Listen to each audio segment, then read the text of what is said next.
Bienvenue dans cette vidéo sur comment sortir de la dissociation traumatique. Sortir de la dissociation traumatique, c'est un processus par étapes qui prend du temps. Et pour ça, c'est hyper important de comprendre la fenêtre de tolérance qu'on a vue au tout début et comment rester dans cette fenêtre de tolérance le long du processus de sortie de la dissociation. Si on prend par exemple un tableau comme ça pour représenter la fenêtre de tolérance, en bas, on a le début d'intégration de notre fenêtre de tolérance. C'est-à-dire que ici, c'est la zone à l'intérieur de laquelle on va pouvoir intégrer ce qui se passe. On va pouvoir soutenir les sensations, les émotions sans dissocier. On va pouvoir vivre le moment présent en restant vraiment dans le présent. Si l'intensité est vraiment de plus en plus forte et qu'elle nous fait sortir de notre fenêtre de tolérance, on va recréer un fragment traumatique, on va redissocier. C'est vraiment fondamental à comprendre que pour intégrer un trauma, pour sortir de la dissociation traumatique, il faut rester dans notre capacité d'intégration. Et au départ, au début du chemin, notre capacité d'intégration, elle est minime. Donc, au début du chemin, il faut y aller tout doux. Il faut y aller avec ce qui est là. Il faut aller avec la capacité d'intégration telle qu'elle est aujourd'hui et non telle qu'on aimerait qu'elle soit. Du coup, au départ, il ne va pas s'agir de confronter la personne avec un événement traumatique puisque c'est en dehors de sa capacité. On va plutôt aider la personne à agrandir sa fenêtre de tolérance, à pouvoir supporter plus d'intensité, de sensations, d'émotions, sans se couper, sans se dissocier, à trouver la confiance aussi dans la relation. Donc ça va vraiment être un processus avec différentes étapes. Moi, je vais surtout vous parler ici de l'ICV, intégration du cycle de la vie, parce que c'est vraiment la méthode qui m'a aidée. J'ai fait vraiment un long parcours thérapeutique, j'ai fait beaucoup de thérapies différentes et des thérapies aussi ciblées sur le trauma. Et ce qui vraiment m'a permis de sortir de la dissociation, ça a été l'ICV. Donc, c'est de cette méthode dont j'ai envie de vous parler. Et c'est surtout celle que je connais le mieux et celle qui a vraiment été efficace pour moi. Donc, en ICV, comment on fait pour sortir la personne de la dissociation? Déjà, on va ce qu'on appelle consolider. Donc, à chaque fois que la personne est confrontée à nouveau à son trauma, elle va redissocier et il va y avoir de nouveaux fragments traumatiques qui vont se créer. Et au fur et à mesure de la vie, la personne va être de plus en plus fragmentée, c'est-à-dire de moins en moins capable à être dans le présent.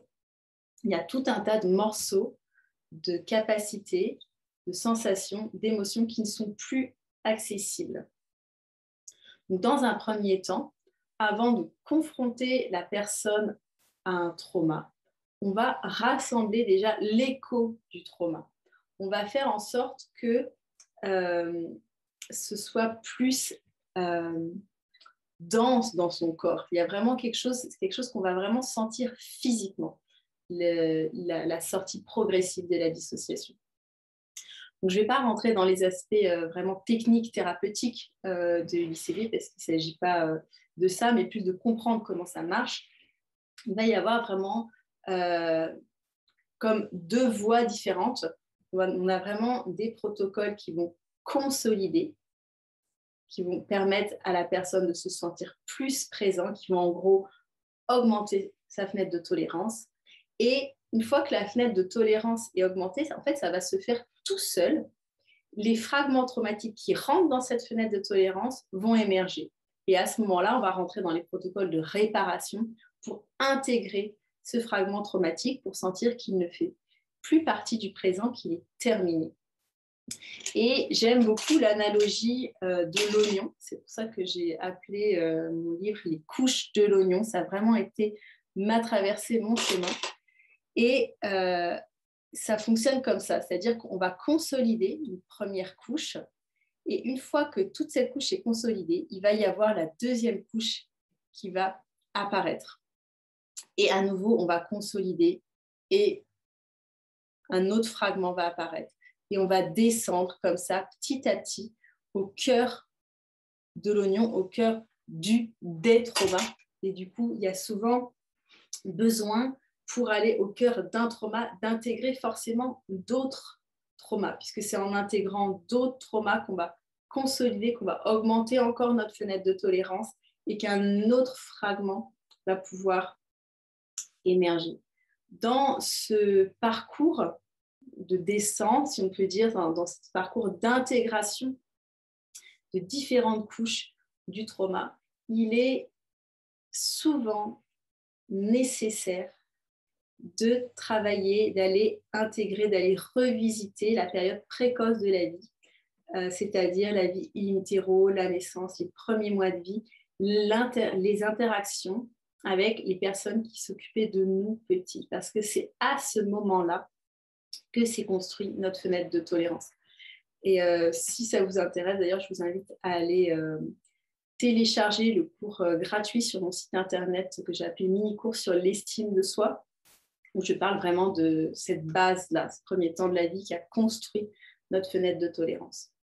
Et c'est une étape qui va être vraiment fondamentale pour augmenter notre fenêtre de tolérance et aller à chaque fois un peu plus profondément dans son histoire. Ce qu'on peut remarquer vraiment dans ce processus, c'est quand il y a de la stabilité qui arrive, quand on se sent plus être dans le présent, plus il y a comme une densité, plus dans le corps qui vient, on sent plus nos pieds, on est plus là. Souvent, on peut s'attendre, si on continue le chemin, à une nouvelle phase de déstabilisation, une nouvelle couche qui émerge. Et c'est parce qu'on a gagné en sécurité, parce qu'on a gagné en solidité, qu'une nouvelle couche émerge. Donc, quand je parle de couche, qu'est-ce que ça veut dire? Si on prend l'exemple malheureusement très courant de violence sexuelle, il y a toute une gamme de sensations et d'émotions qui ont été dissociées, qui ont été mises hors du temps, qui n'ont pas pu être vraiment intégrées dans la mémoire autobiographique à ce moment-là. Il y a bien évidemment la détresse, il peut y avoir la rage, il y a aussi tout un tas d'images, de sensations, il y a tout ce qui appartient à l'agresseur qui va être intégré par la personne. Et ces choses-là vont sortir petit à petit. C'est-à-dire qu'il va y avoir différents degrés de rage, différents degrés de désespoir, différents types d'images, de sensations, de mots, tout un tas de choses. Ça va vraiment sortir petit à petit. Et ça va être l'intensité qui est possible de recevoir à ce moment-là. Et c'est en ça où ce type de trauma vraiment terrible nécessite une grande fenêtre de tolérance, une grande capacité d'intégration, une grande solidité. Et c'est quelque part le cadeau du chemin, ça a été en tout cas le cadeau de mon chemin, c'est pour aller intégrer vraiment les horreurs que j'ai vécues.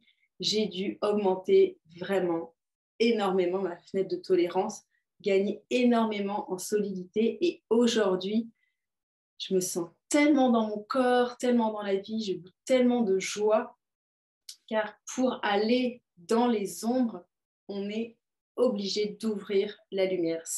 En fait, ça va avec. Donc, aller accueillir nos horreurs, même si c'est difficile, sachez que va avec autant de lumière qu'il y a d'ombre. C'est la même chose. Plus on descend dans nos ombres, plus on a accès à la lumière. Et d'ailleurs, ça se fait un peu à l'inverse, c'est-à-dire plus on va ouvrir notre capacité de sécurité, d'être dans le présent, on va aller pouvoir accueillir une nouvelle couche de notre ombre, gagner en solidité, etc., etc., etc. Et j'aimerais parler plus précisément dans ces différents fragments Donc, effectivement, il va y avoir différentes émotions, différentes sensations. Il peut y avoir des tremblements, il peut y avoir de la sueur, il peut y avoir tout un tas de manifestations corporelles. Il va y avoir aussi après les bâillements, quand ça se relâche, tout un tas de tensions qui va sortir par vraiment du relâchement, de la fatigue. Et aussi, on revit en séance de la dissociation, mais qui n'est pas que la personne se redissocie, mais qu'elle est en train de sortir de la dissociation, de revivre sa dissociation tout en étant présent.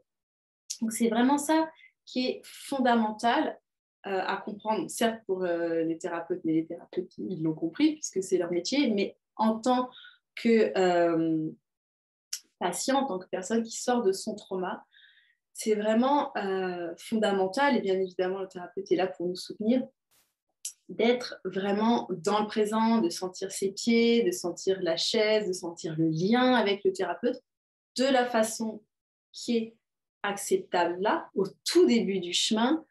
C'est pas possible d'accepter parfois le lien, c'est pas possible de sentir, et on fait avec ce qui est là. Et c'est OK si c'est pas possible de regarder le thérapeute, c'est OK si il faut sortir de la pièce.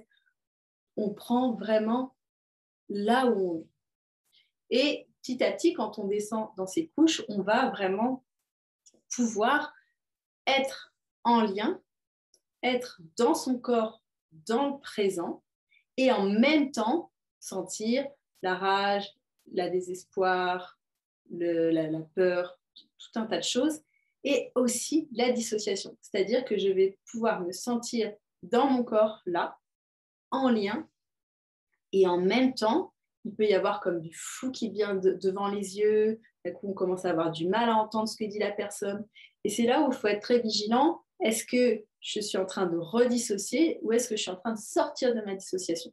Et ça dépend. Est-ce que je sens mon corps? Est-ce que je sens le lien? Si je sens mon corps et que je sens le lien, je suis dans le présent, et c'est des sorties, pour le coup, vraiment de dissociation.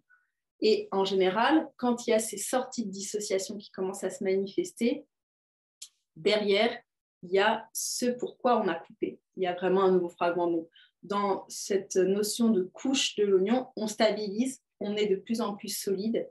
Et souvent, là, il va y avoir une couche de dissociation qui va se lever. Parfois, on ne la sent pas, mais moi, en tout cas, dans mon processus thérapeutique, je l'ai souvent senti. Donc, quelque chose qui se floute, d'avoir du mal à être présent, concentré. Il y a comme une distance avec le thérapeute, tout en étant bien là et en lien. Et une fois que cette couche de dissociation se lève, il y a un morceau qui est servi, mais qui est prêt à être intégré et qui s'intègre. Et là, on gagne encore plus en solidité, en capacité d'être dans le présent, en capacité d'être en amour. C'est un chemin vraiment qui vaut la peine. Moi, je vous recommande vraiment chaleureusement l'ICV, l'intégration du cycle de la vie, mais surtout suivez votre élan, suivez le thérapeute qui vous inspire, parce que c'est vraiment le lien est vraiment fondamental, et il y a tout un tas d'autres méthodes qui travaillent avec le trauma. Et voilà, c'est vraiment un chemin qui en vaut la peine. Prenez le temps, soyez doux avec vous, avec ce qui est là maintenant. Qu'est-ce qui est possible là maintenant? Peut-être que c'est un tout petit qui est possible là. Et c'est parce que je respecte le tout petit qui est là que peut-être ce tout petit, ben, il va grandir. Mais si je veux être au-delà de ma capacité d'intégration, ben, malheureusement, jamais ça pourra s'agrandir. Donc, partons de là où on est. Donnons-nous vraiment cet accueil, cette bienveillance. Je sais qu'au début du chemin, c'est très difficile de se donner cette bienveillance à soi-même. C'est en ça où il y a besoin vraiment d'aide. Et j'aime aussi, c'est quelque chose qui a été soutenant pour moi et je travaille beaucoup avec ça, c'est aussi les ressources invisibles. Ça dépend de chacun, et de pouvoir se relier à plus grand que soi, l'énergie de vie, le soleil, ça peut être Jésus, ça peut être Bouddha, ça peut être la main de Fatma. Chacun va avoir quelque chose qui va lui parler, une déité, un arbre en particulier, un animal, un ancêtre, une grand-mère qui a été vraiment extrêmement bienveillante. Et ces ressources-là, parfois, on arrive, depuis ces ressources-là, à se donner de la bienveillance. Parfois, on n'arrive pas à s'en donner directement à nous-mêmes, mais on sent que le soleil, quoi qu'il arrive, nous aime, que voilà, notre grand-mère, notre chien, la nature, Dieu, voilà, peu importe, ça peut vraiment soutenir de passer par là à un moment donné. Et à un moment donné, en tout cas pour moi, ça a été le cas. On se rend compte que cette chose qui est plus grande que nous, bah, c'est nous aussi.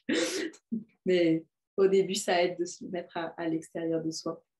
Et surtout d'aller chercher de l'aide, vraiment. Je vous invite à aller chercher de l'aide dans la mesure de ce qui est possible aujourd'hui. Et petit à petit, plus ce sera possible de recevoir de l'aide. Je vous souhaite vraiment un beau chemin d'intégration, de sortie de dissociation et de retrouver pleinement vos capacités à être dans le présent, dans la vie et à goûter la joie d'être là.